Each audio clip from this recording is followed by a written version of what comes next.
Hello. Hello, आप पवन भगत जी बात कर रहे हैं? हाँ जी। हाँ, सबसे पहले भगत जी आपको मेरा सत साहेब। सत साहेब जी, सत साहेब। हाँ हाँ हाँ, मैं वेस्ट बंगाल के आसनसोल से बोल रहा हूँ भगत जी। जी बोलिए। और हाल फिलहाल में ही मैंने ऑनलाइन दीक्षा ली, दुर्गापुर से ली थी, आसनसोल के दुर्गापुर जी में एक सेंटर है, वहीं से मैंने हाल फिलहाल में प्रथम नाम लिया है। जी और वीडियो में मैंने बहुत कुछ देखा, मैंने आपके बारे में, रामचंद्र जी के बारे में। जी। तो भगत जी यही मैंने थोड़ा सा सच्चाई जानने के लिए मैंने आपको फोन किया कि ये सब मैंने इसमें कहाँ तक सच्चाई है। क्योंकि भगत जी, सुनी सुनाई बातों पर विश्वास करना कमजोर चरित्र का लक्षण है। बिल्कुल। और अफवाहों को सत्य मानना भेड़ बुद्धि का परिचय देना है। बिल्कुल सत्य बात। हाँ, तो यही भगत जी मैंने आपसे पूछा, तो इसमें कहाँ तक सच्चाई और कैसी कैसी, मैंने इससे क्या होता है ना कि नए भगतों का विश्वास थोड़ा सा डगमगाने लगता है। जी जी, सही कह रहे हैं आप। जी, तो इसके बारे में आपका क्या राय है? देखिए, हम तो आपसे यही प्रार्थना करेंगे जी कि आप जी ने संत रामपाल जी महाराज जी के सत्संग सुने। जी सत्संग सुन के आपकी आत्मा ने आपको स्वीकृति दी कि भाई ये परम संत है, सच्चा गुरु है, सच्चा ज्ञान है, मोक्ष का मार्ग है, और जी आप इनसे जुड़ जाओ। जी। और भगत जी एक बात छूट गई बोलने के लिए, मैं बोल सकता हूँ? हाँ जी, बोलो। हाँ, इसके पहले चूंकि मेरी उम्र है अभी 55 बरस, जी और मैं 18 साल तक राधा स्वामी सत्संग ब्यास से जुड़ा रहा। जी। 18 वर्षों तक मैं राधा स्वामी सत्संग ब्यास पंजाब से जुड़ा रहा।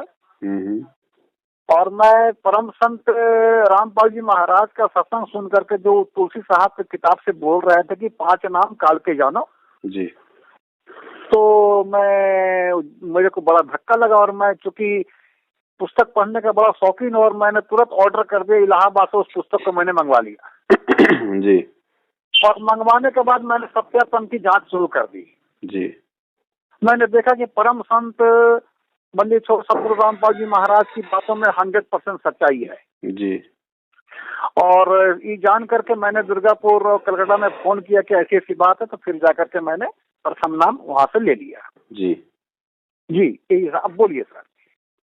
तो दास तो ये कह रहा था कि जब हर तरीके से संतुष्टि के बाद आपकी आत्मा ने आपको स्वीकृति दी कि भाई यहाँ से अब आपको जुड़ जाना चाहिए, जी, लेकिन जुड़ने से पहले आप जी थोड़ा सा यदि विचार कर लेते कि मेरी आत्मा ने यदि इतने वर्ष तक धोखा खाने के बाद आध्यात्मिक मार्ग में जब पहली बार सच्चाई की ओर जाने के लिए इशारा किया है, और जिस महापुरुष का नाम लेने के लिए आत्मा कह रही है या उनसे जुड़ने के लिए कह रही है जी, तो सबसे पहले आपको ये विचार करना चाहिए था कि भाई वो महापुरुष जेल में क्यों है, जी, पीछे का कारण क्या है। क्योंकि ऐसा ज्ञान देने वाला, आत्मा को तड़पा देने वाला कुछ गलत तो कर नहीं सकता। जी, तो फिर गलत हुआ क्या, किसने किया, क्यों किया, बरवाला कांड का रीजन क्या है। आपको नाम दीक्षा लेने से पहले उस बरवाला कांड की गहराई में आपको जाना चाहिए था जी, लेकिन वो आप नहीं जा पाए, ये आपकी गलती रही। अब आप ये भी नहीं कह सकते कि भगत जी हमें पता नहीं था।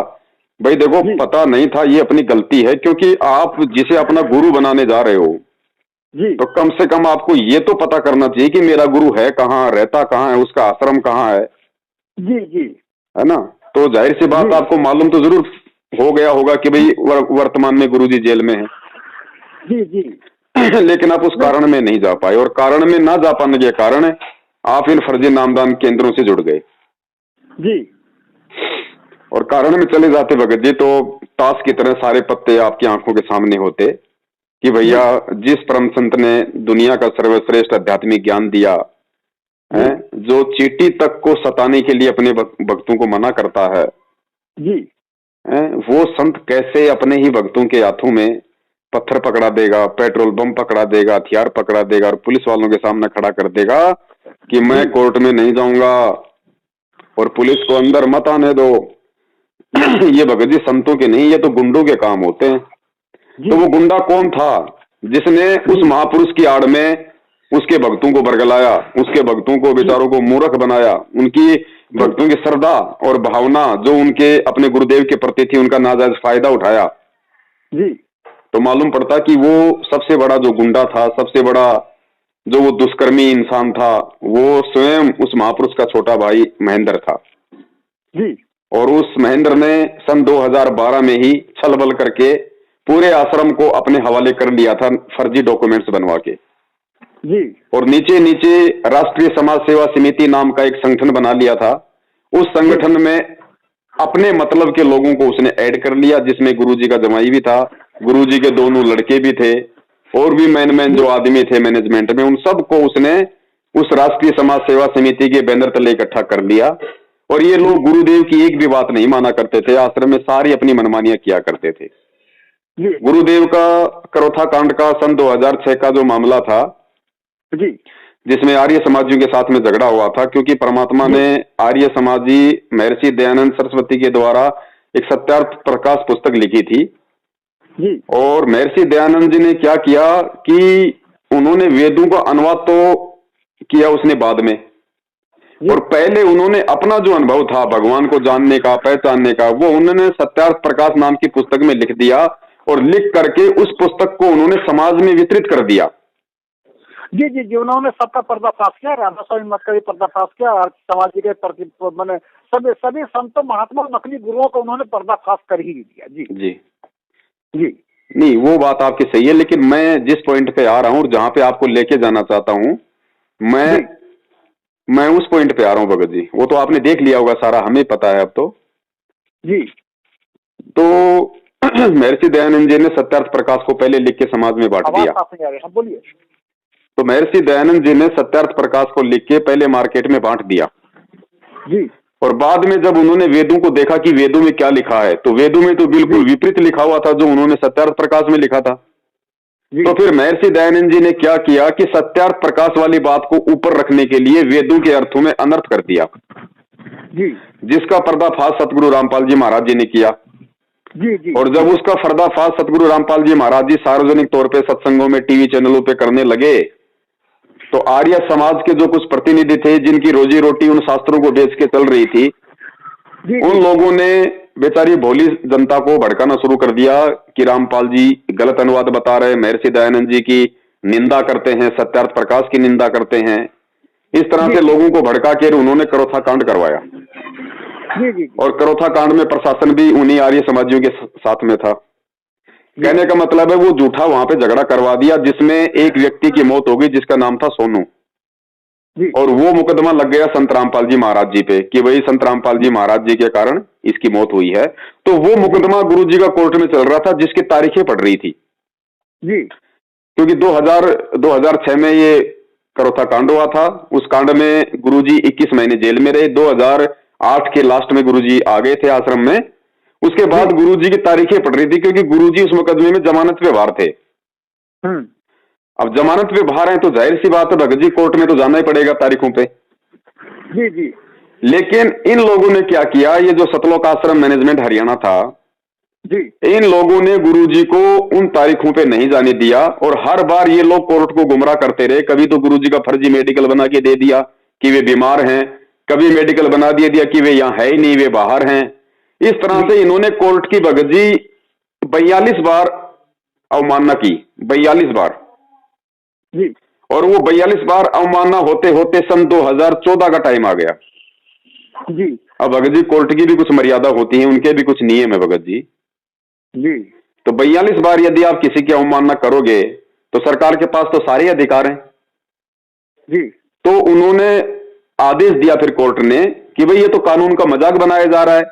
संत रामपाल जी महाराज जी यदि सही हैं, वो गलत नहीं है, तो इसका निर्णय सांसारिक तौर पे संत रामपाल जी महाराज जी नहीं कर सकते। इसका निर्णय करेगा प्रशासन, इसका निर्णय करेगा कोर्ट। तो कोर्ट में उनको हाजिर होना चाहिए। अगर वो सच हैं तो उनको कोर्ट में जाने से दिक्कत क्या है जी। लेकिन इन लोगों ने गुरु जी को एक आम व्यक्ति मान के, एक आम संत मान के इन्होंने गुरु जी से भी झूठ बोला और उधर इन लोगों ने जो है यहाँ जो अपनी जो न्यायपालिका है, जो कोर्ट है, उसमें भी झूठा मेडिकल गुरु जी का लगाते रहे। नौबत यहां तक आ गई कि पुलिस को, न्यायालय के द्वारा पुलिस को फाइनली टारगेट मिल गया कि संत रामपाल जी महाराज जी को फला फला तारीख को कोर्ट में हाजिर करो, चाहे वे बंकर में छुपे हों, चाहे वो पाताल में छुपे हों, चाहे वो कहीं भी हो, उनको कोर्ट में पेश किया जाए। उसके लिए चाहे कुछ भी छल बल का प्रयोग किया जाए। जी। तो कोर्ट ने अपनी कोशिश की तो सतलोक आश्रम मैनेजमेंट हरियाणा ने, क्योंकि भगत जी बहुत ज्यादा अहंकारी लोग हो चुके थे, ये बहुत ही ज्यादा मनवस हो चुके थे, काल का इनके ऊपर अटैक हो चुका था, क्योंकि मनमानियां किया करते थे ये लोग गुरुजी की आड़ में। जी जी जी जी। तो इनको लगा कि हमारे पास तो लाखों भगत हैं, इतना पैसा है, सरकार हमारा क्या बिगाड़ देगी जी। तो इन्होंने क्योंकि गुरुजी से तो आम व्यक्ति को मिलने दिया नहीं जाता था आश्रम में जी, तो इन लोगों ने क्या किया भगत जी, गुरुजी की आड़ में, जी गुरुजी के आदेश की आड़ में, और इन्होंने परमात्मा को, जब बरवाला कांड हुआ तो उससे 4 दिन पहले इन लोगों ने परमात्मा को जान से मारने की कोशिश भी की, और इन्होंने गुरुजी को नजरबंद कर दिया जी। ठीक है जी, ये गुरुजी के बयान है, मैं नहीं बोल रहा ये बात, ये संत रामपाल जी महाराज जी के खुद के मीडिया को सामने दिए गए बयान है। उन्होंने खुद मीडिया के सामने अपने वीडियो में कहा है कि मुझे भी आश्रम में रोक के रखा हुआ था। अब मैं छुपा नहीं रहता तो मेरे को जान मार देते। जी जी जी हाँ, अगर मैं छुपा नहीं रहता तो ये लोग मुझे मार देते, ये उनके बयान है। और सत्यवादी कभी झूठ नहीं बोलता, और वास्तव में इन्होंने ऐसी हरकत की थी, क्यों की थी, क्योंकि ये लोग ज्ञान को ना समझ पाने के कारण उनको गुरु या परमात्मा नहीं मानते थे, केवल उनको एक साधारण सा संत मानते थे जी। तो जब कोर्ट ने फाइनल टारगेट जब दिया, वो टारगेट के भैया किसी भी तरह से उनको पेश किया जाए जी, और जब इनको मालूम पड़ा कि प्रशासन आश्रम के ऊपर चढ़ाई करने वाला है, सरकार मुस्तैद हो गई है, 3-4 आर्मी की टुकड़ियां आ गई है बीएसएफ वगैरह की, तो इन्होंने ऑल ओवर इंडिया में जो भी इनका नेटवर्क था, जितने भी इनके कोऑर्डिनेटर थे, उनके माध्यम से फरमान जारी करवा दिया कि गुरुजी का आदेश है और जितने भी जो जवान भगत हैं वो सभी सतलोक आश्रम बरवाला में आ जाओ, वरना सबका नाम खंड हो जाएगा, गुरुजी का आदेश है जी। तो बेचारे जो भगत थे अपने भाव और श्रद्धावश आश्रम की तरफ दौड़ लिए। आश्रम में जाने के बाद उनको आदेश दिया गया कि गुरुजी का आदेश है, गुरुजी कोर्ट में नहीं जाना चाहते और पुलिस आश्रम के अंदर नहीं आनी चाहिए, तो आप लोगों ने कमांडो बनना है, कमांडो। तो बेचारे भक्तों को काले कपड़े पहना पहना के उनके हाथों में जो है लठ दे दे के सारी इन्होंने पूरी व्यवस्था कर ली, पेट्रोल के बम बना लिए, जो है छोटी छोटी ईंटें तोड़ के रख ली, और कुछ मतलब बंदूकधारियों को इन्होंने बाहर से बुलवा लिया। हाँ। और आश्रम के अंदर पूरा मुस्तैद हो गए कि यदि पुलिस अटैक करती है तो आर पार की लड़ाई होगी जी। अब भगत बेचारा भोला होता, उसको नहीं पता इन सब बातों का, क्योंकि नए नए लोग जुड़ते हैं, उनको नहीं पता होता। तो भक्तों ने सोचा भाई वास्तव में गुरुदेव का आदेश होगा, और गुरुदेव का आदेश है तो उसकी पालना करनी पड़ेगी, वरना फिर हमारा तो जीवन बेकार हो जाएगा जी। तो भगत बेचारे इस भाव में आके वहां पे कमांडो बन गए और पुलिस वालों से लड़ने के लिए तैयार हो गए जी। फिर हरियाणा प्रशासन ने देखा कि भाई संत रामपाल जी ने तो अपना पूरा मतलब सैन्य दस्ता तैयार कर लिया है, पूरे कमांडो तैयार कर लिए हैं। अब प्रशासन ये थोड़ी देख रहा है कि भाई ये किसी मैनेजमेंट ने किया है या किसी उनके भाई ने किया, प्रशासन तो गुरुजी को टारगेट बनाएगा ना। जी जी, तो मेन आदमी को टारगेट बनाएगा जी। तो प्रशासन ने और आदेश दे दिया कि भैया कुछ भी करना पड़े उनको हर हाल में पकड़ना है, क्योंकि ये नाक की लड़ाई हो गई। तो प्रशासन ने भगत जी तकरीबन 25 से 30 हजार पुलिस फोर्स की व्यवस्था की अचानक। हाँ, जी। और पता नहीं 16 टुकड़ियां बीएसएफ की, फलाना टुकड़ियां सीआरपीएफ की, आरपीएफ की, पता नहीं 25 से 30 हजार वहां पे पुलिस फोर्स के जवान आश्रम के चारों तरफ मुस्तैद कर दिए गए और धारा 144 लगा दी गई पूरे बरवाला में जी। और पुलिस ने फाइनली 18 तारीख को काफी बार उन्होंने अनाउंसमेंट किया कि भैया हमारा भक्तों से कोई झगड़ा नहीं है, आप भगत लोग यहां से हट जाओ, प्रशासन को अपना काम करने दो, हम केवल संत रामपाल जी महाराज जी को कोर्ट में पेश करना चाहते हैं, तारीख हो जाएगी, तारीख के बाद में जो भी कोर्ट का डिसीजन होगा वही हमें मान्य होगा, हमारा आप लोगों से कोई झगड़ा नहीं है। जी जी, ठीक है। तो उसी समय ये जितने भी मैनेजमेंट के लोग थे, आपने इनके इंटरव्यू भी देखे होंगे, हमने भी भेजे हैं, तो खुद वहां पे संत रामपाल जी महाराज जी का जो भाई है महेंद्र, उसने मीडिया को इंटरव्यू दिया कि संत रामपाल जी महाराज जी आश्रम के अंदर मौजूद नहीं है, हमने उनको स्वास्थ्य इलाज के लिए परसों बाहर भेज दिया हॉस्पिटल जी। अब भगत जी पुलिस है, वो कोई मूर्ख थोड़ी है भक्तों की तरह। पुलिस वालों ने देखा यार ये कह रहे हैं कि हमने परसों संत रामपाल जी महाराज जी को इलाज के लिए बाहर भेज दिया, और यहां तो 20,000 पुलिस फोर्स पिछले 6 दिन से पड़ी है, धारा 144 लग रही है, चिड़ी का बच्चा आश्रम से बाहर जा नहीं सकता, तो संत रामपाल जी महाराज जी कहां से चले गए जी। तो और ज्यादा उनको शक हो गया। और फाइनली उन लोगों ने 18 नवंबर 2014 दिन के 12 बजे जैसे रमेणी शुरू हुई, आधी रमेणी चली थी, तुरंत सबसे पहले सतलोक आश्रम बरवाला के आदेश पे आश्रम की तरफ से, आश्रम की छत पे जो कमांडो खड़े थे उन्होंने पत्थरों से पुलिस वालों के ऊपर पथराव करना शुरू किया जी। उसके बाद में पुलिस वालों ने फिर भक्तों के ऊपर वही पत्थर वापस मारने शुरू कर दिए। जब ज्यादा बात बढ़ गई तो फिर पुलिस की तरफ से आंसू गैस के गोले आश्रम की तरफ छोड़े गए। लेकिन भगत जी दास भी वही मौजूद था, जो सच है वो दास बोलेगा। पुलिस वालों ने भगत जी केवल आंसू गैस के गोले दागे थे, गोलियां नहीं चलाई उन्होंने, पुलिस की तरफ से एक भी गोली नहीं चली जी।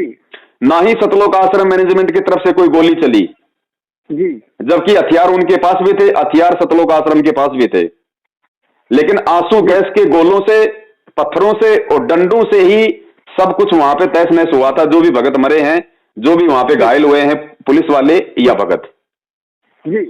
अब उसके बाद में भगत जी फिर जो मुख्य जो व्यक्ति थे, जो मतलब कि दोषी व्यक्ति थे जी, उनको भगत जी पुलिस ने पकड़ लिया। और कुछ लोग जैसे गुरु जी का जवाई था, गुरु जी का भाई था, ये लोग अपनी राजनीतिक सेटिंग के तहत आश्रम से निकल गए रात को जी। गुरु जी को अकेला छोड़ गए और आश्रम से ये लोग फरार हो लिए जी। और 19 तारीख की रात को 9 साढ़े 9 बजे के आसपास गुरु जी को हरियाणा पुलिस प्रशासन पंजाब के पंचकुला में लेके गया। पंचकुला में पहुंची पुलिस की टीम 1 बजे, गुरु जी का मेडिकल हुआ। गुरु जी बिल्कुल स्वस्थ थे, किसी प्रकार का कोई बीमारी, कोई रोग नहीं था जी। जो ये लोग झूठे मेडिकल बना के दे रहे थे कि वो अस्वस्थ हैं, बेड से उठने की भी उनकी हिम्मत नहीं है, वही गुरु बिल्कुल स्वस्थ पाया गया। क्योंकि गुरु ने पहले कह दिया था कि मुझे तो बंधक बना के रखा हुआ था, मेरी कोई बात ये लोग नहीं मान रहे थे। जी। जी। तो हॉस्पिटल से नीचे जैसे ही गुरुदेव आए तो गुरुदेव को मीडिया वालों ने पूछा कि रामपाल जी आपने जो गुंडे तैयार कर रखे थे, आपने जो इतना सब कुछ किया, तो गुरु जी ने कहा भाई मेरे कोई गुंडे नहीं थे, वो राष्ट्रीय समाज सेवा समिति के थे। हाँ, वो वीडियो मैंने देखा है जी। तो गुरु जी ने स्पष्ट कहा कि भाई वो मेरे नहीं थे, वो राष्ट्रीय समाज सेवा समिति के थे।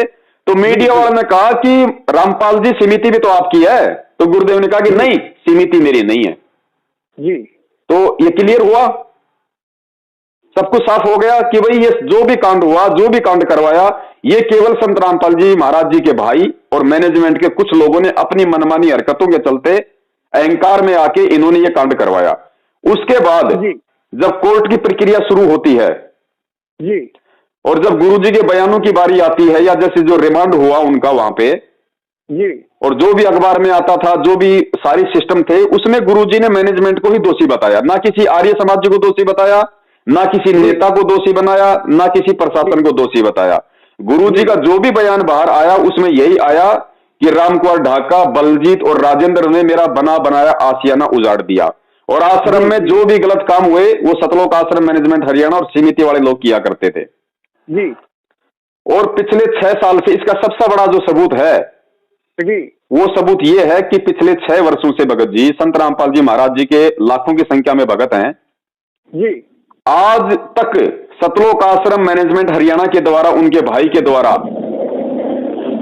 ना ही तो एक बार भी चंडीगढ़ हाई कोर्ट में सतगुरु रामपाल जी महाराज जी की जमानत लगाई गई जी, और ना ही सतगुरु रामपाल जी महाराज जी के जो बयान है कि उन्होंने किसको दोषी बताया, वो बयान आज तक संगत में नहीं भेजे गए। आज तक जी। बयान इसलिए नहीं भेजे गए क्योंकि बयान तो इन लोगों के पास है ही, क्योंकि मैनेजमेंट ने ही बाद में वकील खड़े किए जी। तो बयान तो इनके पास हैं, लेकिन उन बयानों में स्पष्ट लिखा हुआ है कि बरवाला कांड का जो मुख्य दोषी है वो राष्ट्रीय समाज सेवा समिति है जी। इसलिए ये लोग संगत में बयानों की कॉपी, फोटोकॉपी 6 साल हो गए आज तक नहीं भेज रहे। अगर ये भेज देंगे तो संगत को मालूम पड़ जाएगा कि गुरुजी ने किसको दोषी बताया है जी। और जब मालूम पड़ जाएगा संगत को कि सतलोक आश्रम मैनेजमेंट हरियाणा को गुरुदेव ने दोषी बताया है और जो उनका भगोड़ा भाई है जो आज तक पुलिस से छुपता हुआ फिर रहा है, ये सब लोग बरवाला कांड के दोषी हैं, तो उसके बाद भगत जी इन फर्जी नाम दान केंद्रों पे कौन जाएगा, कौन यहां से नाम दीक्षा लेगा, कौन इनको दान का पैसा देगा, कौन इनको ज्योति पाठ का पैसा देगा, कौन इनके कहने पे उल्टे सीधे आदेश मानेगा जी। तो ये इनकी पूरी भगत जी राम कहानी है। अब हम लोग ये जो सच्चाई है, इस सच्चाई को हम भगत समाज तक पहुंचा रहे कि भैया ज्ञान को आधार बनाओ, हमारे गुरुदेव सच्चे परमात्मा है, पूर्ण परमेश्वर है, वो ना कभी गलत वो कर सकते, ना किसी को गलत करने का आदेश दे सकते। और आज उनके जेल जाने के बाद उनके आदेश की आड़ में जो ये पीले पर्चे आते हैं, ये नकली ऑडियो आती हैं, इनमें यही आदेश आते हैं कि बीजेपी को वोट दो, कांग्रेस को वोट दो, है उसको आरक्षण में सहयोग करो, उसको ये करो। तो भैया जो आदेश गुरुजी ने 27 साल से हमें सत्संगों में नहीं दिए, हमें राजनीति से, इस वोटबाजी से हमेशा दूर रहने का आदेश दिया, वही गुरु जेल जाने के बाद में अपने सत्संगों के विरुद्ध कैसे अपने भक्तों को राजनीति की आग में डाल देगा जी। और जिस गुरु ने अपना विधान बताया कि गुरु बिन माला फेरते, गुरु बिन देते दान, और गुरु बिन दोनों निष्फल है चाहे पूछो वेद पुराण, और परमेश्वर कहते हैं कि 10वां अंश गुरु को दीजिए। 10वां अंश यानी अपनी आमदनी का 10वां हिस्सा दान के रूप में अपने गुरु के हाथों में देना है कि 10वां अंश गुरु को दीजिए, ताते जन्म सफल कर लीजिए। अब बताओ, वो दान का पैसा, वो ज्योति का पैसा आज गुरु के हाथों में ना देके ये बेचारी भोली संगत इन काल एजेंटों के हाथों में दे रही है, इनके फर्जी नामदान केंद्रों पे जमा करा रही है, तो भगत जी भगत समाज को लाभ कहां से मिलेगा? कभी कभी भगत जी मन में थोड़ा सा हमारा, चूंकि अभी मैं तो नया नया हूँ ना जी, और बहुत सारे सत्संग भी गुरु महाराज का बहुत डेढ़ 3-4 बहुत सारे सत्संग भी मैंने सुना, किताब को भी अध्ययन किया जी। कभी कभी मेरा हम ही इंसान है, मन में एक ख्याल पैदा होता कि कहीं काल भगवान तो हमारे गुरुदेव से मजबूत तो नहीं है जी। मन में ऐसा ख्याल क्यों आता? भगत जी देखो, ऐसा है, मन में ख्याल इसलिए आता है कि कुछ सत्संगों की थोड़ी सी कमी है, वरना गुरुदेव ने अपने विधान में क्या बताया कि बच्चों, जब मैं तुम लोगों की ये पतली हालत देखकर, तुम लोगों की दयनीय हालत देखकर, जब मैं सतलोक से अपने बेटे जोगजीत का रूप बना के इस पृथ्वी पे आना चाह रहा था, तो बीच में मेरी उस काल से मुलाकात हो गई, और काल को मैंने कहा कि भाई मैं नीचे जा रहा हूं उस परमात्मा के आदेश से, और तेरी हकीकत मैं नीचे जाके बताऊंगा, सभी जीवों को मैं वो सार नाम दूंगा और सबको मैं सतलोक लेके जाऊंगा। तो काल की परमात्मा की काफी वार्तालाप हुई, फिर एंड में बात ये हुई, काल ने ये कहा कि परमात्मा आप मुझे ये वचन दो कि आप नीचे जाओगे और आप अपना ज्ञान प्रचार करोगे, लेकिन परमात्मा आप जबरदस्ती ना करना, जो आपका ज्ञान समझे वो आपका, और जो आपका ज्ञान ना समझे परमात्मा वो मेरा, उसको आप बाई फोर्स जबरदस्ती सतलोक लेके नहीं जाओगे। तो परमात्मा ने कहा तथास्तु। तो परमेश्वर तो अपने विधान अनुसार, अपने वचन अनुसार जबरदस्ती तो करेगा नहीं, परमात्मा तो आके सतलोक की जानकारी देगा और वहां जाने की जो साधना, जो मंत्र है वो बताएगा। अब जिसने जाना है वो भक्ति करेगा, जिसने नहीं जाना वो बकवाद करेगा। फिर परमात्मा ने बताया कि भाई देखो, यहां का विधान है, काल, वो परमेश्वर ने कहा कि जब तक हंसा मेरी आना और काल लगे ना तेरा बाणा, कि हे काल, जब तक मेरा भगत, मेरा हंस मेरी आन में रहेगा, मेरी मर्यादा में रहेगा, तब तक तेरा अटैक नहीं हो सकता, तेरा दाव मेरे भगत पे नहीं लग सकता जी। तो भगत जी, अगर ये सतलोक आश्रम मैनेजमेंट हरियाणा यदि मर्यादा में होता तो भगत जी उस काल की क्या औकात, उस जैसे 1000 काल भी यदि उस आश्रम के बाहर आ जाएं, और जिस आश्रम में भगत जी पूर्ण परमात्मा बैठा हो, जिस आश्रम को परमात्मा ने मिनी सतलोक बना रखा हो, जिस आश्रम में हजारों भगत रोजाना सतनाम का जाप करते हो, जिस आश्रम में परमात्मा की ज्योतियां जल रही हो, भगत जी उस आश्रम में 1000 काल भगवान मिलकर भी उस बरवाला आश्रम की एक ईंट तक नहीं उखाड़ सकता। लेकिन परमात्मा का विधान था कि जब तक हंसा मेरी आना, काल लगे ना तेरा बाना। तो भगत जी ये लोग मर्यादा में नहीं थे, जिस कारण से इन लोगों के माध्यम से उस काल को आश्रम में प्रवेश करने का मौका मिल गया जी जी। और परमात्मा के विधान के विपरीत होने से फिर तो परमात्मा किसी को मना करेगा ही नहीं। भाई गुरुजी ने क्या कहा कि भाई अगर तुम लोग हाथी पे बैठे हो और नीचे चाहे 20 कुत्ते भौ भौ करे, तुम्हें घबराने की जरूरत नहीं है, वो तुम्हारा कुछ नहीं बिगाड़ सकते। लेकिन अगर तुम अपनी गलती से हाथी के नीचे उतर जाओगे, फिर तो तुम्हारी पिंडी पाड़ेंगे जी। तो भगत जी परमात्मा रूपी हाथी के ऊपर जो ये मैनेजमेंट बैठा हुआ था, कभी बाद में ये अपनी गलती के चलते उस परमात्मा से नीचे उतर गए, और नीचे तो भगत जी काल तैयार खड़ा था। अब देखिए, मैंने कहा जाता है ना कि गुरु पुण्य आत्माओं को मिलते हैं जी, गुरु पुण्य आत्माओं को अपने शरण में लेते हैं जी। तो वो पुण्य आत्मा जब गुरु के शरण में चल जाते हैं तो फिर गुरु द्रोही कैसे बन जाते हैं भगत जी? देखो भगत जी, बात ऐसा है, ये जीव आत्मा ऐसा तो है नहीं कि आप और हम सबको परमात्मा जब यहाँ सतलोक से आए तो हम सबको अपने साथ में लेके आए थे। हम तो परमात्मा से बहुत ही पहले यहाँ पे आए हुए ना जी। भाई, इस 21 ब्रह्मांड में परमात्मा बाद में आए, पहले हम आए काल भगवान के साथ। जी। और जब परमात्मा प्रथम सतयुग में इस पृथ्वी पे आए, तब तक तो भगत जी हमारे इतने कर्म बिगड़ चुके थे, हमने इतने, कभी वो कसाई के जन्म भोगे, कभी राजा के जन्म भोगे, कभी आम व्यक्ति के जन्म भोगे, तो हमारे इतने कर्म बिगड़ चुके हैं, इतने कर्म बिगड़ चुके हैं भगत जी, हमारे ऊपर इतने पाप कर्मों का बोझ है, जो परमात्मा धीरे धीरे उसको साफ करने में लगे हुए हैं। तो होता क्या भगत जी, परमात्मा की जो शरण जीव को मिलती है ना, वो शरण उसके उन अनंत युगों वाले जो जन्म है, उन जन्मों में उसने जो अच्छे काम किए, जो पुण्य काम किए, उन पुण्य कर्मों के आधार से परमात्मा उसको मानव जन्म देके अपनी शरण में लेता है। इसलिए परमात्मा उनको कहता है कि पुण्य आत्मा। अब साथ में पुण्य के साथ साथ उस आत्मा के पाप कर्म भी उसके साथ में रहते हैं जी। अब वो आत्मा सतगुरु की शरण में आने के बाद इस ज्ञान को आधार बनाकर यदि और अपने पुण्य बनाएगी मर्यादा में रहके, जी, तब तो पुण्य आत्माएं रहेगी, उसके ऊपर कोई दाव नहीं लगेगा। और वो आत्मा सतगुरु की शरण में आने के बाद भी यदि वो छल बल को नहीं छोड़ेगी, राग द्वेष ईर्ष्या को नहीं छोड़ेगी, अपनी मनमानी हरकतों को नहीं छोड़ेगी, तो भगत जी परमात्मा का विधान है काल भगवान के साथ कि परमात्मा जबरदस्ती ना करना, जो आपका ज्ञान समझ के आपको स्वीकार करे वो आपका, और जो आपका ज्ञान समझ के फिर भी बकवाद करे वो मेरा। जी। तो जो बकवाद करता है भगत जी, फिर काल उस पर हावी हो जाता है और फिर उसके अंदर वो गुरु और भक्ति के प्रति उल्टी भावना भर देता है, जिसके चलते फिर वो गुरुद्रोही हो जाता है। हाल फिलहाल में एक वीडियो मैंने देखा था भगत जी, जी, जिसमें आपकी मैंने बातों में उतना मैंने इतना ज्यादा दम था जी। वो वीडियो मैंने देखा था कि आप जवाब दे रहे थे इनका कि रंभदूत के एक नितिन रायजादा नाम के जो संत कबीरपंथी बने हुए हैं। जी जी जी। उसका वीडियो मैंने आपको देखा था, शायद एक साल पहले का होगा, मैंने परसों ही देखा था। जी जी जी। जिसमें आपने उनको चैलेंज भी किया था कि मुझे आकर के मेरे से इस टॉपिक पर आप बात कर सकते हो। भगत जी मदन पंथ को आज भी चैलेंज है, आज भी अगर वो चाहे तो किसी भी दिन इस कबीर पंथ पे ज्ञान चर्चा के लिए आ सकता है भगत जी। जी।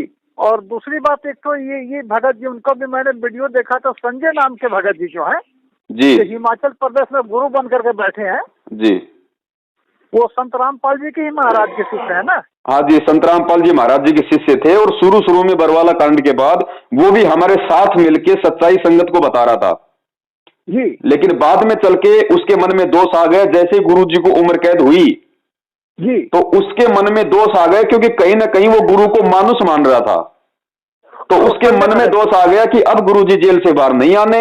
और जिस प्रकार गुरु जी की गैर हाजिरी का और भक्तों के भोलेपन का ये सतलोक आश्रम मैनेजमेंट हरियाणा फायदा उठा के अपने धर्म को धंधा बना लिया, क्यों ना तू भी उसी राह पे चल जी, तो उसके मन में दोष आया और उसने भी अपना अलग से चिमटा गाड़ लिया। अच्छा, फिलहाल एक वीडियो मैंने देखा था 2014 में, एक निरंकारी महात्मा नाम लिए थे जी, वो बिहार के ही थे। अच्छा। और उन्होंने शायद 52,000 लोगों को नाम भी दिया था जी। और निरंकारी पद पर वो थे, वो छोड़ करके सदगुरु रामपाल जी के शरण में आए थे। 2014 को उन्होंने नाम दीक्षा ली थी। नहीं आया भगत जी, वो शरण में आकर भी शरण में नहीं आया, वो शरण में आकर भी शरण में नहीं आया, आज भी वो निरंकारी है जी, क्योंकि उसने नाम लिया सतगुरु रामपाल जी महाराज जी के जेल जाने के बाद जी। और जेल जाने के बाद में ये जो काल एजेंट सतलोक आश्रम मैनेजमेंट हरियाणा और जो गुरु जी का भाई है, ये लोग देखते मौका कि संगत को कैसे मूर्ख बनाया जाए, तो वो बंदा था वहां का गुजरात का। हाँ, बिहार का था, बिहार का। नहीं भगत जी, वो गुजरात का है जी। और अब उसको गुरु जी के भाई ने पूरे गुजरात का कोऑर्डिनेटर बना दिया जी। और जो आदेश गुरु जी का भाई देता है वो सारे आदेश वो खुद भी मानता है और बेचारी भोली संगत से भी मनवाता है, खुद के भी वो कर्म फोड़ रहा है और बेचारी भोली संगत के भी वो कर्म फोड़वा रहा है। तो इससे अच्छा तो निरंकारी में रहता तो ही ठीक था, कम से कम अपने उल्टे काम करके कम से कम वो अपने कर्म तो नहीं फोड़ता। जी जी जी जी जी जी।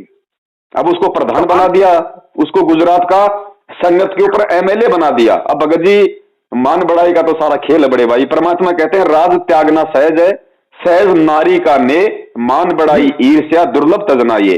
तो पहले जो वो गुरु बना हुआ था वहां पे निरंकारी पंथ में, वो ही गुरुवाई उसको संत रामपाल जी महाराज जी के छोटे भाई ने गुजरात की दे दी। तो क्या बदल गया भगत जी उसका? अच्छा, तो फिर मैंने देखा था कि 2009 के बाद जितने भी नामदान केंद्र दीक्षा दिया वो सारे सब फर्जी दीक्षा केंद्र है। 2009 के बाद नहीं, 2014 के बाद। 2014 से पहले जो बरवाला कांड हुआ ना जी, बरवाला कांड से पहले तो देश विदेश में, उससे पहले गुरुजी ने कहीं कोई नामदान केंद्र नहीं खोला। जहां गुरुजी सत्संग करते थे केवल वही एक नामदान केंद्र था बस। ये गुरुजी के जेल जाने के बाद इन्होंने देश विदेश में 300 से ज्यादा ये फर्जी नामदान केंद्र, ये दुकानें जगह जगह खोल दी इन्होंने। अच्छा, जी जी जी जी जी। उससे पहले नहीं था। इसलिए तो हम कह रहे हैं अगर गुरु ने नामदान केंद्र खोलने होते तो कांड से पहले खोल देता ना। तो हमने देखा था वीडियो में कि 2009 के बाद जो नामदान दीक्षा दी जा रही है वो फर्जी नामदान। हाँ भगत जी देखो, ऐसा 2009 से सतलोक आश्रम बरवाला में डीवीडी से नाम दीक्षा दी जाने लगी थी। इसके पीछे का क्या रीजन है वो अभी हमने 1 घंटे का वीडियो बना के पूरा डाला हुआ है जी। गुरुजी ने तो स्पष्ट तौर पे बोल रखा है अपने वीडियो में, आपने देखा भी होगा, सुना भी होगा। गुरुजी कह रहे हैं कि पुण्यात्माओं इसी तरह से डीवीडी से नाम दिया जाएगा, फिर सारनाम भी डीवीडी से दिया जाएगा, लेकिन ये दास के सतलोक जाने के बाद ये व्यवस्था की जाएगी। जी जी। तो हाँ, तो कहते हैं साध वचन पलटे नहीं, पलट जाए ब्रह्मांड। और सतगुरु कोई बच्चा नहीं होता जो मतलब भाई क्या बोल रहा है आगे जाके वो भूल जाएगा। जी जी। तो सतगुरु का वचन सत्य है। जब सतगुरु ने कह दिया कि मेरे सतलोक जाने के बाद में डीवीडी से नाम दीक्षा दी जाएगी, तो फिर 2009 से डीवीडी की शुरुआत किसने की? भगत जी चक्कर क्या होता है, आध्यात्मिक मार्ग का वही हमें सिस्टम समझना पड़ेगा कि काल और परमात्मा के क्या जो है वो एग्रीमेंट हुआ था। काल ने कहा था परमात्मा जबरदस्ती ना करना, तो परमात्मा ने जब वो सत्संग कर दिया, परमात्मा ने उससे पहले भी कई बार बोल दिया कि नाम देने का अधिकारी केवल परमात्मा होता है और मेरे अलावा कोई नामदान नहीं देगा, ठीक है। और वो डीवीडी परमात्मा ने 2005 में बना दी थी, ध्यान रखना। डीवीडी नाम की परमात्मा ने 2005 में बना दी थी। अगर डीवीडी से नामदान देना होता तो भगत जी फिर 2005 के 1 साल बाद करोथा कांड हुआ, गुरुजी 21 महीने जेल में रहे, तो उन 21 महीनों में डीवीडी से नाम दीक्षा क्यों नहीं दी गई? क्यों कोई नामदान केंद्र नहीं खोला गया?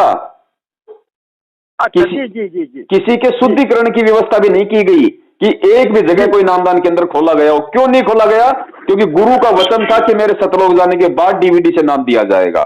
जैसे ही गुरुजी कांड के बाद 2008 के लास्ट में आए जी, और आश्रम में बहुत सारे भगत आने लग गए, बहुत सारी संगत नाम दीक्षा के लिए आने लगी, तो ये लोग तो गुरुजी को गुरु मानते ही नहीं थे, उनके परिवार वाले, भाई बंधु, रिश्तेदार, और यही लोग गुरुजी के आसपास रहा करते थे जी। तो इन लोगों ने गुरुजी को सलाह दी जी कि गुरुजी आप बहुत ज्यादा जो है आप मतलब परेशान हो जाते हो, आप क्या क्या काम करोगे, आप ये शास्त्रों का आप ये अध्ययन भी करते हो, आप भक्तों को आशीर्वाद भी देते हो, सत्संग भी करते हो, तो गुरुजी आपको भी थोड़ा बहुत तो समय चाहिए, टाइम चाहिए आराम के लिए जी। क्योंकि इन्होंने गुरु को परमात्मा नहीं माना, गुरु को अपने जैसा एक मतलब बूढ़ा इंसान मान रखा था जी।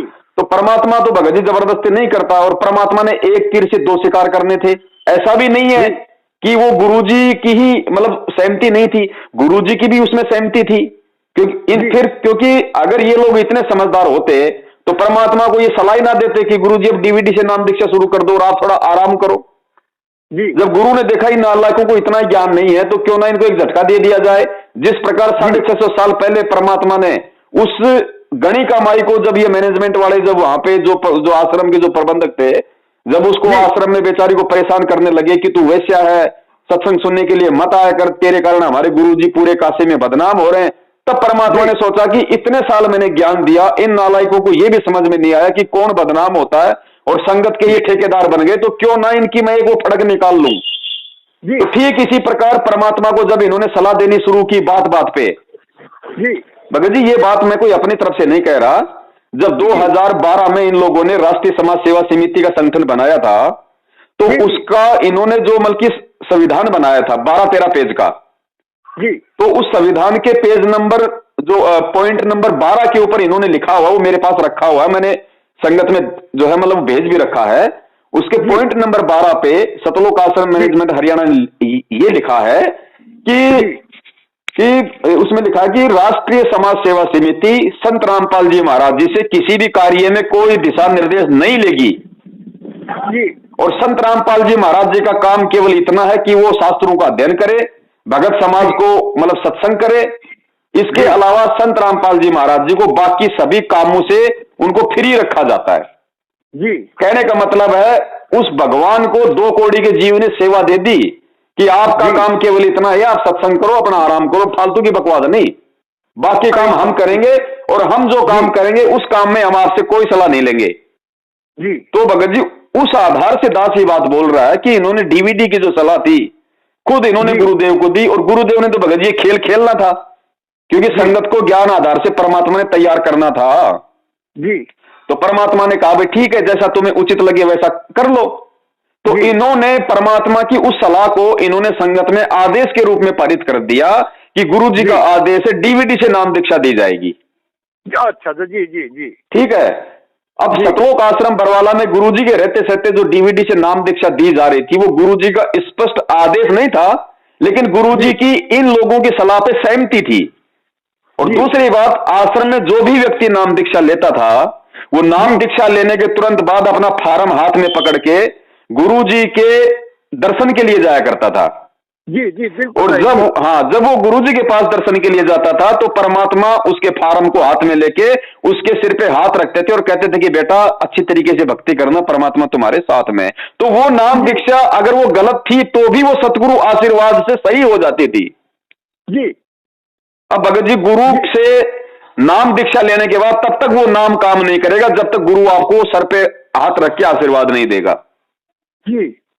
तो इसलिए वो नाम दीक्षा को हम ठीक कह सकते हैं, लेकिन वर्तमान में ना ही तो उस गुरु का कोई स्पष्ट रूप से कोई आदेश है, ना ही नाम दीक्षा लेने वालों को गुरु का कोई आशीर्वाद मिल रहा है, और ना ही कोई भी व्यक्ति गुरु से जेल में जाके ये आदेश लेके इन नामदान केंद्रों से नाम ले रहा है।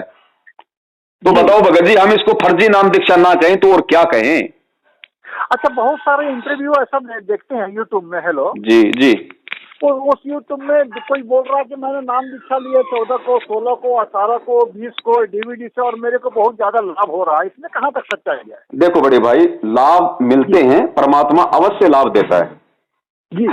कैसे लाभ देता है भगत जी? ये है परमात्मा का भक्ति युग जी। और इस समय आत्मा को भगत जी परमात्मा की जरूरत है जी। और जो भी व्यक्ति संत रामपाल जी महाराज जी से जुड़ता है, चाहे वो ज्ञान समझ के जुड़े, चाहे वो अपने किसी दुख से किसी रोग से जुड़े, जी। वो आदमी हर जगह जा जाके, हर देवी देवता के जाके, हर हॉस्पिटल में जाके वो परेशान हो चुका, दुखी हो चुका होता है। और उसको जब कोई बताता है, थोड़ा बहुत जब वो ज्ञान सुनता है, भक्तों के इंटरव्यू देखता है, तो उस आत्मा को लगता है कि भाई यहाँ पे मेरा रोग निवारण हो सकता है जी। और जब वो परमात्मा की शरण में आता है, इन नामदान केंद्रों से नाम दीक्षा लेता है जी, तो उस समय उसको एक विश्वास होता है कि भाई भगवान मुझे अवश्य लाभ देगा जी। अब भगत जी ऐसी स्थिति में यदि वो सतगुरु अपनी तरफ से, अपने कोटे से, यदि उस दुखी आत्मा को, जो हर देवी देवता से दुखी है, हर हॉस्पिटल से परेशान है, उसको यदि परमात्मा आज भी लाभ नहीं देगा थोड़ा बहुत, तो भगत जी वो आत्मा सदा सदा के लिए भक्ति और भगवान से अविश्वास कर लेगी। और वो परमात्मा नहीं चाहता कि कोई भी आत्मा, क्योंकि भगत जी भक्ति और भगवान पे विश्वास बनाए रखने के लिए तो परमात्मा ने 3 युगों से पता नहीं कैसे कैसे खेल खेले हैं। ब्रह्मा विष्णु महेश के रूप में, दुर्गा के रूप में परमात्मा ने अपनी आत्माओं को लाभ दिया। इस दुनिया का भक्ति और भगवान से विश्वास ना उठ जाए, परमात्मा ने मीराबाई के जहर को अमृत बनाया, वरना श्री कृष्ण की हिम्मत नहीं थी जहर को अमृत बनाने की, क्योंकि जो श्री कृष्ण खुद जहर लगे तीर से मौत को प्राप्त हुआ, वो कैसे मीराबाई के जहर को भगत जी अमृत बना देगा जिसकी खुद की मौत बल्कि जहर लगे तीर से हुई? जी जी। तो उस कबीर परमात्मा ने भक्ति और भगवान पे आत्माओं का विश्वास बनाए रखने के लिए और वर्तमान समय तक इस भक्ति को जीवित रखने के लिए परमात्मा ने प्रहलाद भगत को आग से बचाया। तो भगत जी आपकी बातों ने तो मेरे को रुला कर रख दिया। तो बड़े भाई परमात्मा इसलिए लाभ दे रहा है, और जिस दिन ये भी फाइनल है, जिस दिन चाहे उस आत्मा को कितने लाभ मिल रहे हैं, कितने उसको सुख मिल रहे हैं, उस आत्मा को सुख और लाभ केवल तब तक मिल रहे हैं जब तक वो आत्मा मर्यादा में रह के भक्ति कर रही है, भले ही उसने फर्जी नामदान केंद्रों से नाम लिया, कोई दिक्कत नहीं, हमने नाम को कभी फर्जी नहीं बताया, नाम परमात्मा का है, फर्जी केवल नामदान केंद्र है और ये लोग हैं।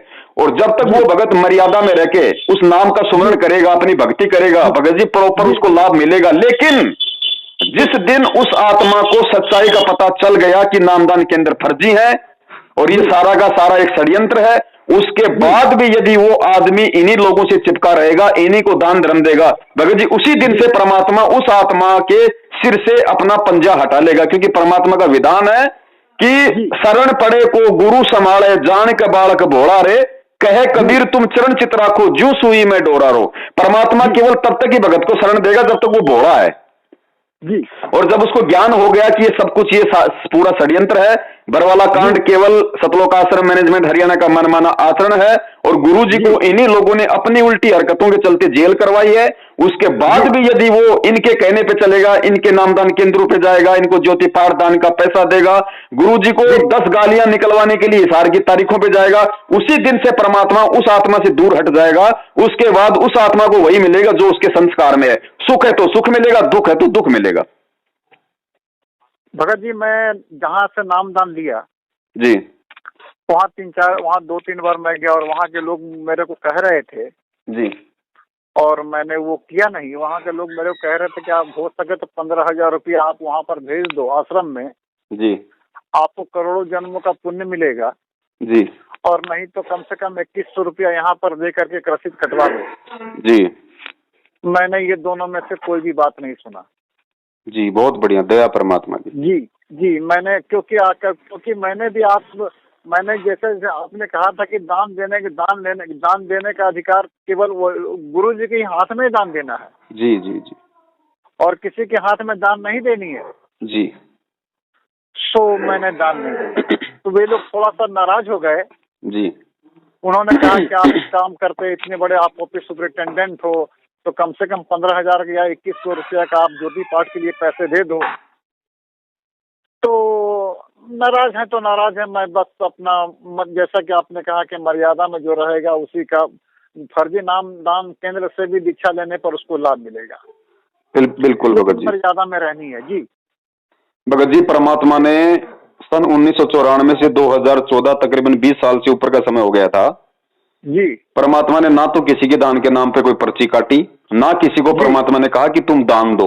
परमात्मा ने केवल एक अपना आध्यात्मिक विधान बताया कि भाई 10वां अंश गुरु को दीजिए, यानी जो 10वां अंश का पैसा जो तुम अपने गुरु को दोगे, जो कबीर परमात्मा का विधान है, उनकी वाणी है, और जो तुम 10वां अंश अपने गुरु के हाथ में दोगे वो तुम्हारा बनता है धर्म यज्ञ। और वो पैसा परमात्मा अपने ही भक्तों की सेवा में लगाता है, आश्रम बनाने में, उनके लिए भंडारे की व्यवस्था में, नहाने धोने, तो वो पैसा तुम्हारा वो धर्म में लग रहा है। तो वो पैसा तुमने दिया किसको? गुरु को। गुरु कौन? सुपात्र।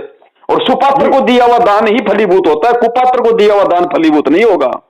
जी जी जी। इसीलिए परमात्मा ने भिखारी को पैसा देने से मना किया है। आप उसको भंडारा करवा दो, आप उसको खाना खिला दो, आप उसको कपड़े पहना दो, लेकिन पैसे का दान गुरु के अलावा सृष्टि में किसी को नहीं देना, या जब तक गुरु आपको आदेश नहीं दे कि बेटा तू इसको पैसा दे दे जी, तब तक जी। और ये बहुत लंबी चौड़ी कहानी है भगत जी। चलिए आपसे बात करके मेरे को मैंने बहुत कुछ, मैंने आँख के सामने जो काली पट्टी लगी हुई थी थोड़ी बहुत ढीली हो चुकी है। वो दया करेंगे परमात्मा। वैसे तो आंखों की सारी काली पट्टी उतारने के लिए परमात्मा ने कोई हजारों वीडियो बनवाए, 5 साल में हजारों वीडियो जी। और भगत जी वही बात है, परमात्मा देखो भगत जी, ये भक्ति इतनी आसान नहीं है। ये भक्ति अगर इतनी आसान होती भगत जी, यहाँ तो हर कोई पार हो जाता, कौन बचता इस लोक में। भगत जी आप यकीन मान लेना, वर्तमान में भी यदि किसी को पार होना है, देखो सतगुरु क्या बोलता है, सतगुरु के इशारों को समझना पड़ेगा। 650 साल पहले कबीर परमात्मा, यही संत रामपाल जी महाराज जी कह लीजिए या फिर वो कबीर कह लीजिए, जब 650 साल पहले वो आए तो वो क्या कहा करते थे कि बच्चों भक्ति करो, सब पार होंगे, हम सब यहाँ से सतलोक जाएंगे, हम भक्ति करेंगे, सब पार होंगे, कहा करते थे ना। लेकिन उस परमात्मा को यह भी पता था कि इनमें से एक भी पार नहीं हो पाएगा जी, और वास्तव में एक भी पार नहीं हुआ। फिर भी वो परमात्मा ये क्यों कहते थे?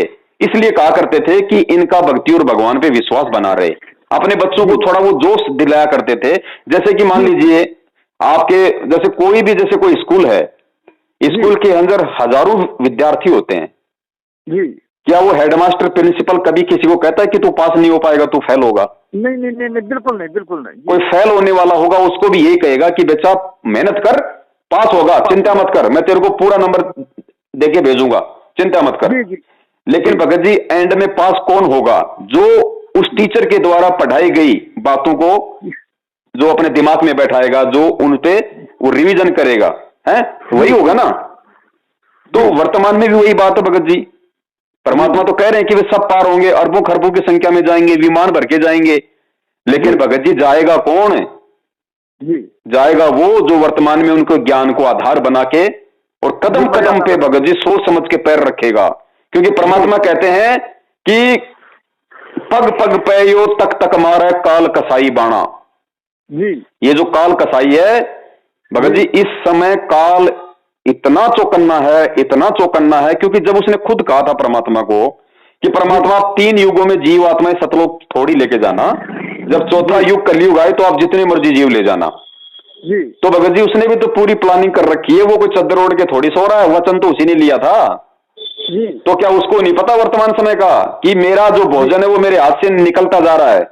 तो वो क्या नहीं करेगा? गुरुजी ने कहा कि वो सूक्ष्म रूप में अपने एजेंट यहां पे भेजेगा, तुम लोगों को विश्वास मिलेगा, तुम्हारी भक्ति को खंडित करवाएगा, गुरु के ज्ञान के विरुद्ध तुमसे आदेशों पे पालन करवाएगा।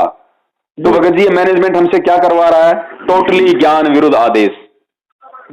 तो भगत जी इसीलिए परमात्मा कहते हैं कि पार वही होगा जो ज्ञान को आधार बनाएगा। और परमात्मा की वाणी क्या कहती है भगत जी? परमात्मा की 2 वाणियों को ध्यान रखना सदा भगत जी, तभी आप भक्ति कर पाओगे बड़े भाई। परमात्मा की पहली वाणी है कि ये संसार विघन की घाटी, विघन की घाटी मतलब ये लफड़ों की जगह है। ये संसार विघन की घाटी, कोई निकलेगा बिरला सूर, कोई सूरमा भगत ही यहां से निकलेगा इस कलयुग की पिछली पीढ़ी में। और दूसरा परमात्मा ने कहा, मालिक की वाणी है कि खोकापुर में काग मिले दिन दोई रे, और अरबों में कोई हंस हमारा होए रे। अरबों भक्तों में, करोड़ों भक्तों में कोई एक हंस होगा परमात्मा का जो कलयुग की इस पिछली पीढ़ी में भी जाने के लायक बनेगा भगत जी। लेकिन ये मौका दिया परमात्मा ने, चाहे तो हर कोई वो हंस बन सकता है, चाहे तो हर आदमी वर्तमान समय में, क्योंकि ये मोक्ष मार्ग है, हर प्राणी विघन की घाटी को तोड़ सकता है, लेकिन तोड़ेगा वही जो उनके ज्ञान को आधार बना के चलेगा। काल एजेंटों के चापलूसी करने वाला, कुपात्रों को दान धर्म देने वाला, फर्जी नामदान केंद्रों से जुड़ के अपनी भक्ति का सत्यानाश कराने वाला, इशार तारीखों पे जाके घुटने तोड़ना, समय पैसा बर्बाद करना, वहां जाके पुलिस पब्लिक से 10 गालियां वहां पे गुरुजी को दिलवाना कि देखो रामपाल पाखंडी के चेले आ गए, भीड़ इकट्ठी कर दी, दुनिया को ये लोग परेशान कर रहे हैं, वो कभी जिंदगी में पार नहीं होगा। अगर यही कुकर्म करने थे भगत जी, यही अगर कुकर्म करने थे तो क्यों संत रामपाल जी महाराज जी की शरण में आए? ये तो नकली संतों की शरण में रह के भी कर सकते थे। ये राजनीतियां ये संत आसाराम जी किया करते थे, ये राजनीतियां राम रहीम जी किया करते थे। और ये राजनीति यदि आज सतगुरु रामपाल जी महाराज जी का नाम लेके सतलोक आश्रम मैनेजमेंट हरियाणा करवा रहा है, तो मैं ये कहता हूं कि संत आसाराम, संत राम रहीम और सतगुरु रामपाल जी महाराज जी में क्या अंतर रह गया? तो बड़े भाई ये ज्ञान आधार है, क्योंकि ये समय परमात्मा ने ज्ञान आधार का निश्चित किया है। भगत जी आज हम लोग जितने भी लोग इस पृथ्वी पे हैं भगत जी, हम लोग उतने विकार रहित नहीं है जितने हम 650 साल पहले थे।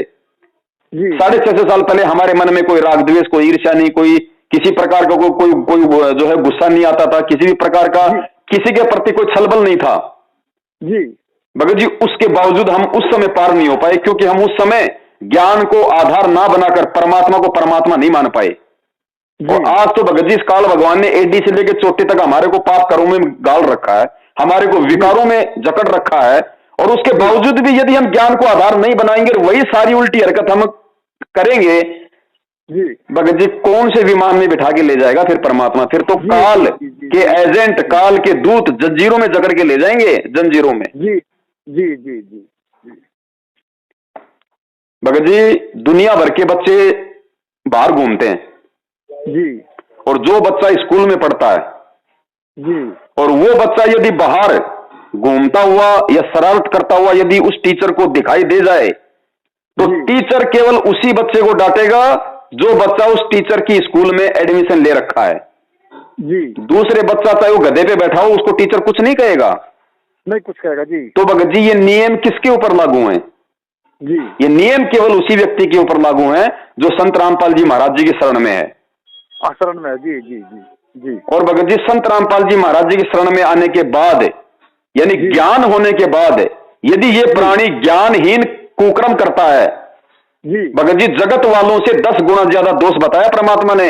ये भगत लोग कहां अपने आप में टीटी पाक रहे हैं कि हम तो गुरु की शरण में आ गए, हमारा तो बेड़ा पार हो गया। अरे गुरु की शरण में आने के बाद तो चारों आंखें खोलनी पड़ती हैं, तब जाके बेड़ा पार होता है, वरना जगत वालों से भी ज्यादा पाप के भागी बनता है जीव। जी जी जी, वो तो अनजान ही जानबूझकर दिया हुआ है। क्योंकि परमात्मा कहते हैं कि जो अनजाने में गलतियां कर रहा मैं उसको माफ कर दूंगा एक बार, लेकिन मेरा ज्ञान समझने के बाद यदि कोई गलती करेगा उसको माफी नहीं है फिर।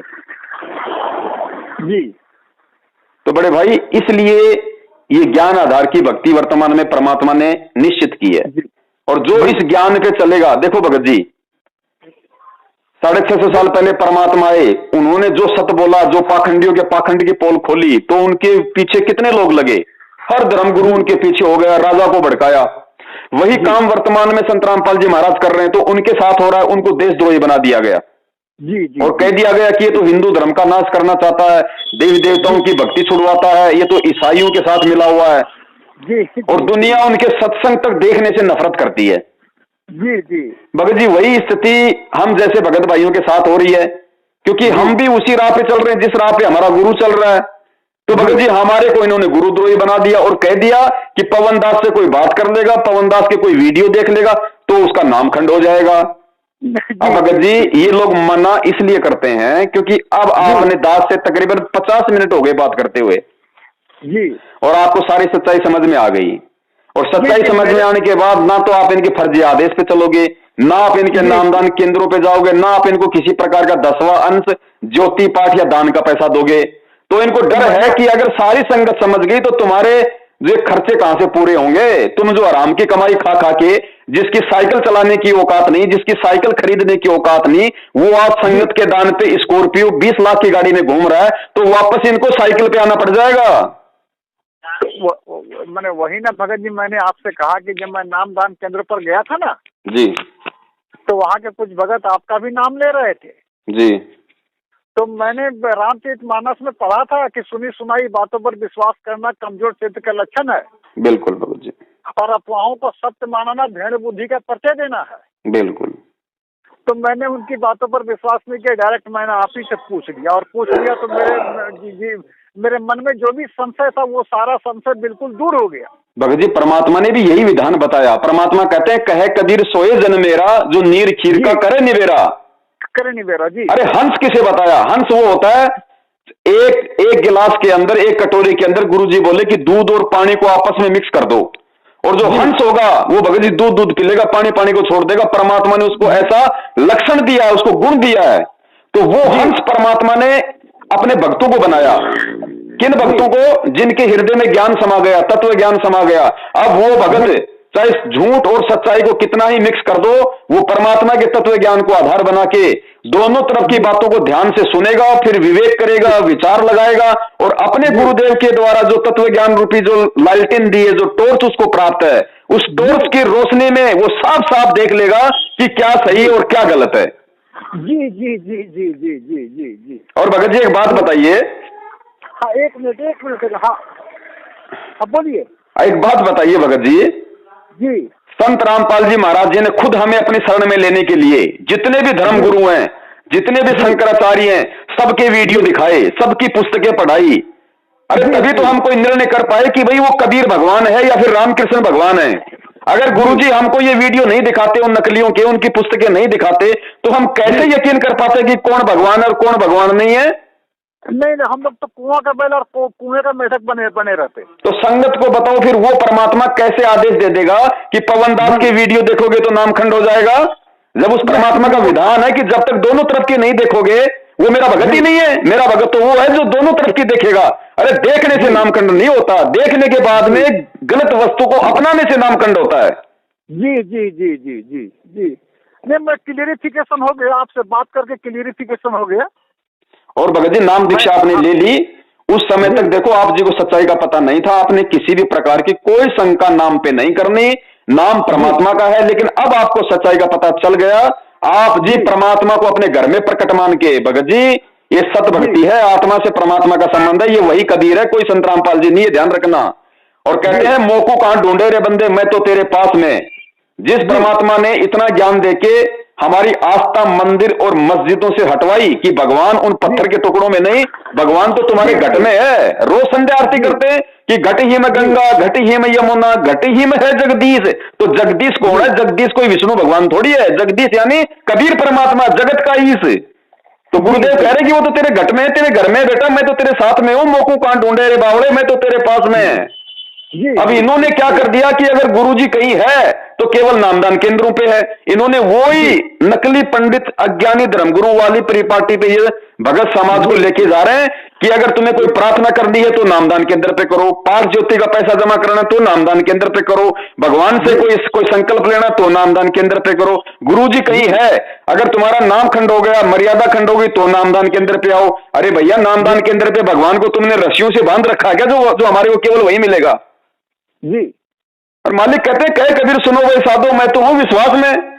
जी जी बिल्कुल। अगर तुझे विश्वास है तो पहाड़ की चोटी पे जाके बैठ जा, आत्मा से पुकार करेगा तो मैं तो अंतर्यामी हूं, मैं तो तुरंत पुकार सुनता हूं। परमात्मा कहते हैं चीटी पायल बाजे पैर, साहेब सुनता है सब लहर जी।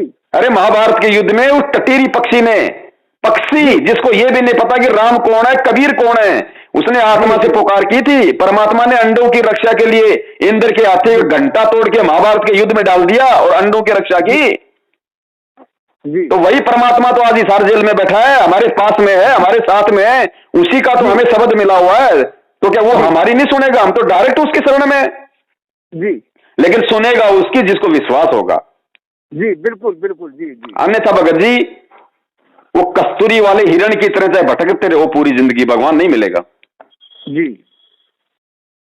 ठीक है भगत जी। ठीक है बड़े भाई। हेलो, हाँ आपसे बात करके बहुत मेरे शंकाओं का समाधान हो गया, बहुत ही अच्छा लगा मेरा। हेलो, ठीक है बड़े भाई। और हाँ भगत जी यही मेरा व्हाट्सएप नंबर है, मेरा शुभ नाम है मनोज कुमार लाला। ठीक है बड़े भाई, ठीक है, दया मालिक की। ठीक है, सत साहिब। बोलो सतगुरुदेव की जय हो।